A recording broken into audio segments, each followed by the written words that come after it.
Dua kelompok petani ini terlibat keributan gara-gara lahan.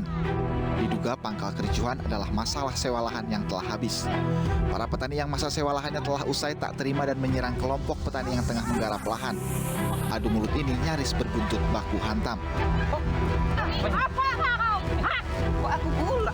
Apa kau jangan mau kau nih? Udah nggak perlu. Kita ada kantor desa. Kita tengok.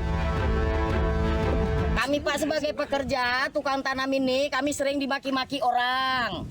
Nah, kami dibawakan alat macam kelewang, tojo sawit, babat.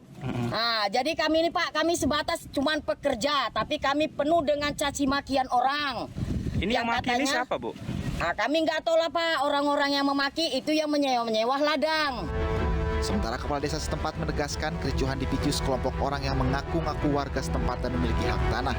Namun saat dimintai bukti, mereka tak bisa menunjukkan. Memang juga baru-baru ini ada orang-orang yang menyewa.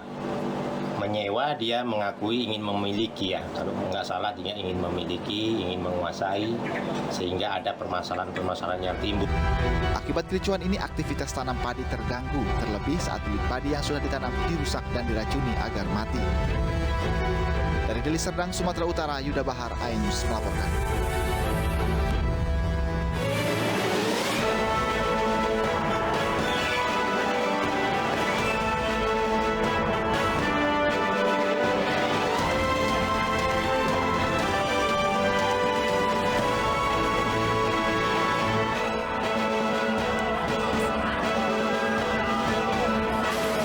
Satpol PP bentrok dengan pedagang pasar. Buruh Kota Medan tuntut Bobi Nasution naikkan upah.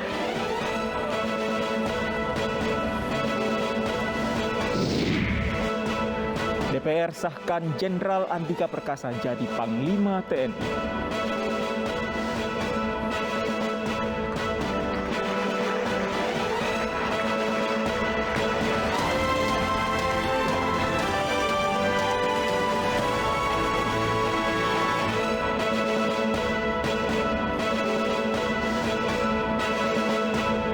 Sore pemirsa, demikian tadi berita pilihan iNews sore bersama saya Stefani Patricia dan rekan saya Fandi Hasib yang akan bergantian menyampaikan informasi selama 2 jam ke depan.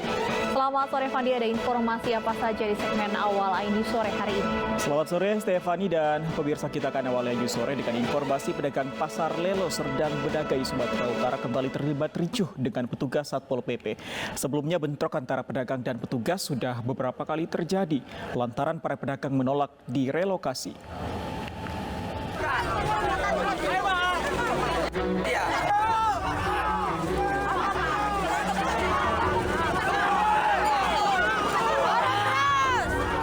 Puluhan pedagang pasar Lelo kembali terlibat ricuh dengan petugas Satpol PP di Kabupaten Serdang Bedagai, Sumatera Utara.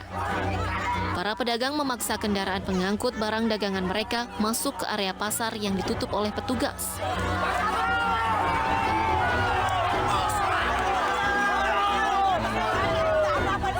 Banyaknya jumlah pedagang akhirnya membuat petugas Satpol PP kewalahan. Sejumlah kendaraan pedagang pun berhasil masuk ke dalam pasar.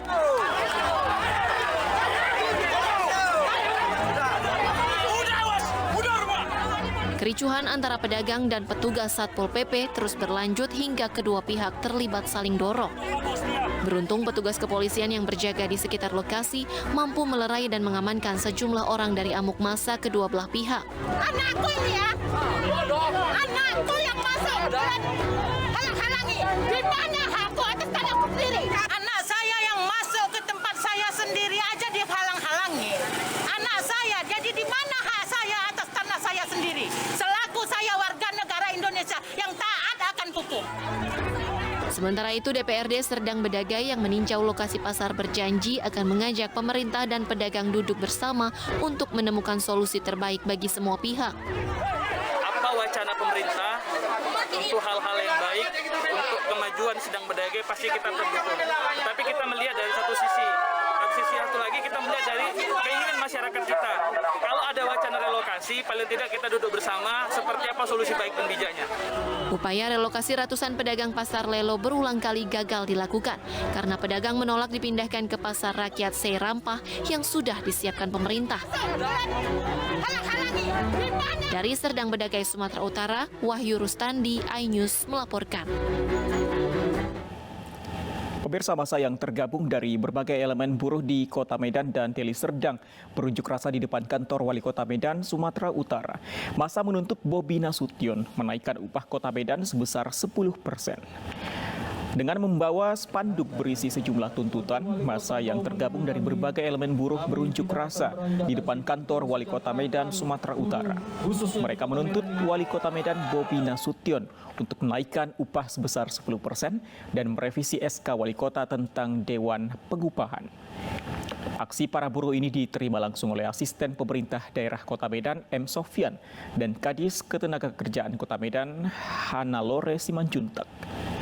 Pemkot Kota Medan menjelaskan pihaknya belum bisa menetapkan upah buruh karena masih menunggu keputusan dari pemerintah provinsi sebagai acuan untuk menaikkan upah minimum tersebut.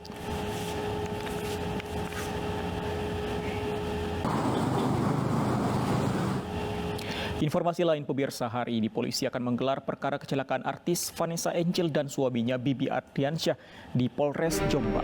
Dari hasil gelar perkara, polisi akan menetapkan tersangka kasus kecelakaan Vanessa Angel. Kasus kecelakaan maut yang menyebabkan pasangan selebritis Vanessa Angel dan suaminya Febri Ardiansyah meninggal memasuki tahap penyidikan. Tubagus Jody, sopir mobil yang ditumpangi Vanessa dan suaminya, diperiksa Polres Jombang. Berdasarkan hasil tes urin, Tubagus Jody negatif alias tidak dalam pengaruh narkoba maupun alkohol saat berkendara. Selain itu, polisi juga memeriksa sejumlah saksi lain untuk melengkapi berkas penyidikan, termasuk pengasuh anak Vanessa. Namun dalam kasus ini, polisi belum menetapkan tersangka. Melakukan pemeriksaan terhadap saudara Tubagus Muhammad Jody yang kemarin sudah disampaikan sudah naik ke penyidikan. Ya. Kemudian juga sudah kami sampaikan hasil pemeriksaan urin terhadap sopir atas nama Tubagus Jody, hasilnya adalah negatif. Itu yang berikutnya lagi perlu kami sampaikan bahwa dari Direktorat Lalu Lintas Polda Jati dan Satlantas Polres Jombang hari ini rencananya juga akan melakukan gelar perkara. Sementara itu, putra mendiang Vanessa Angel dan Febri Ardiansyah akhirnya dibawa pulang ke Jakarta. Gala Sky Ardiansyah dijemput pihak keluarga setelah kondisinya dinyatakan membaik oleh tim medis Rumah Sakit Bayangkara Polda Jawa Timur. Gala dibawa masuk ke terminal keberangkatan domestik Bandara Juanda dengan digendong oleh adik kandung Bibi Ardiansyah, Fujianti Utami. Bagian mata kiri Gala masih ditutup perban. Selain keluarga, penjemputan Gala juga didampingi oleh kerabat Vanessa, Tom Liwafa, dan istri. Selanjutnya Gala dibawa ke Jakarta dengan menggunakan pesawat.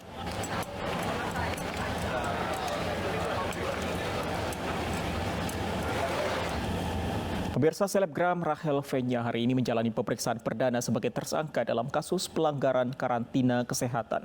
Rachel diduga kabur dari kewajiban karantina kesehatan usai berlibur dari Amerika Serikat September lalu. Rachel Fenya tiba di gedung Ditreskrimum Polda Metro Jaya sekitar pukul 10 waktu Indonesia Barat. Rachel Fenya datang ditemani kekasihnya Salim Nauderer untuk menjalani pemeriksaan perdana sebagai tersangka dalam kasus pelanggaran karantina kesehatan. Selain Rachel, polisi juga menetapkan kekasihnya Salim Nauderer beserta manajernya Maulida dan satu orang protokoler Bandara Soekarno-Hatta berinisial OP sebagai tersangka karena diduga terlibat membantu Rachel untuk kabur dari RSDC Wisma Atlet Pademangan, Jakarta Utara. Rachel diduga hanya menjalani karantina kesehatan selama 3 hari dari ketetapan yang seharusnya 8 hari. Gimana, ada siap belum kita? Lalu bagaimana jalannya pemeriksaan Rahel V-nya? Sudah ada rekan kami Ayu Jelita langsung dari Polda Metro Jaya. Selamat sore Ayu, apakah Rahel masih diperiksa? Apakah sudah ada informasi yang Anda dapatkan di sana? Terima kasih Fandi, terkait pemeriksaan selebgram Rahel V-nya bersama dengan kekasihnya yaitu Salim Naureder dan juga manajernya Maulida Hairinisa. Ini telah selesai dilaksanakan di Polda Metro Jaya sekitar pukul 2 siang hari tadi. Sebelumnya Rahel V-nya mengikuti proses penyidikan oleh Subdit Keamanan Negara di Treskrimum Polda Metro Jaya yang dimulai pada pukul 10:20 waktu Indonesia bagian Barat yang diperkirakan selesai tadi pada pukul 2 siang. Artinya Rahel V-nya beserta kekasih dan juga manajernya telah mengikuti proses penyidikan kurang lebih selama 4 jam. Tanpa mendakapi pertanyaan dari kami para awak media, Rahel V-nya langsung meninggalkan ruang penyidikan Subdit Keamanan Negara Polda Metro Jaya pada siang hari tadi sekitar pukul 2 siang. Dan kepolisian juga sebelumnya telah menyebutkan jika Rahel V-nya bersama kekasih dan juga manajer serta 1 orang protokoler bandara telah resmi dinaikkan statusnya yaitu sebagai tersangka terkait pelanggaran Undang-Undang Kekarantinaan. Dan Rahel V-nya juga dijerat dengan 2 pasal yang nantinya akan mendapatkan hukuman kurungan yaitu sekitar 1 tahun penjara dan juga denda maksimal 100 juta rupiah. Rahel V-nya juga sebelumnya diketahui telah melanggar Undang-Undang Kekarantinaan Kesehatan ini yaitu pada September 2021 lalu yang tidak mengikuti protokol kesehatan yang mewajibkan untuk melakukan karantina kurang lebih 8 hari setelah ia tiba dari liburan di Amerika Serikat. Fandi.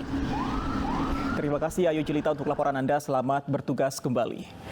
Pemirsa, DPR RI mengesahkan Jenderal Andika Perkasa menjadi Panglima TNI dan kini tinggal menanti pelantikan.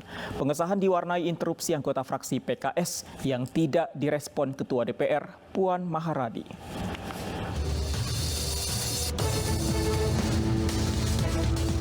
Rapat paripurna DPR RI hari ini secara resmi mengesahkan Jenderal Andika Perkasa sebagai Panglima TNI. Andika Perkasa hadir langsung dalam rapat yang dipimpin Ketua DPR Puan Maharani dan dihadiri 366 anggota Dewan baik secara fisik maupun virtual. Langkah selanjutnya tinggal menunggu pelantikannya sebagai Panglima oleh Presiden Joko Widodo.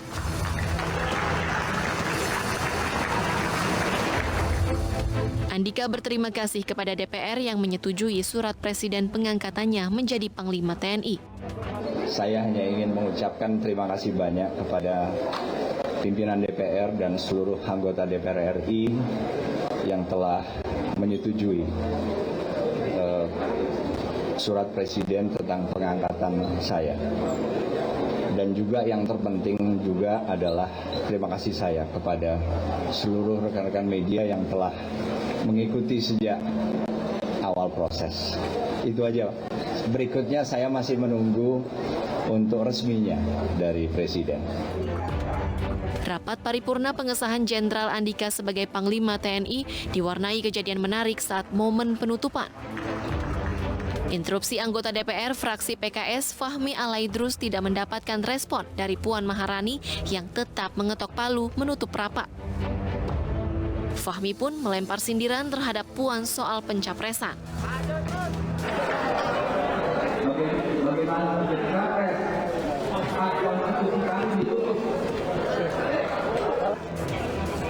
Sindiran terhadap Puan membuat Ketua Fraksi PDI Perjuangan Utut Adianto menghampiri meja Fahmi dan terjadi perdebatan.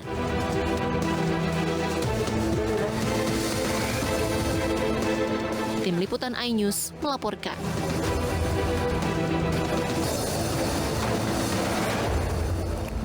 Kita ke informasi lain, pemirsa. Ledakan yang diduga bom terjadi di kediaman orang tua aktivis hak asasi manusia Papua Veronica Kohman di kawasan Jelambar, Jakarta Barat.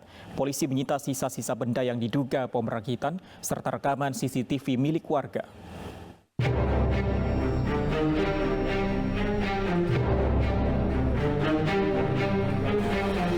Orang tua Veronica Kohman yang merupakan aktivis hak asasi manusia Papua di kawasan Jelambar, Tanjung Duren, Jakarta Barat menjadi sasaran teror bom Minggu pagi.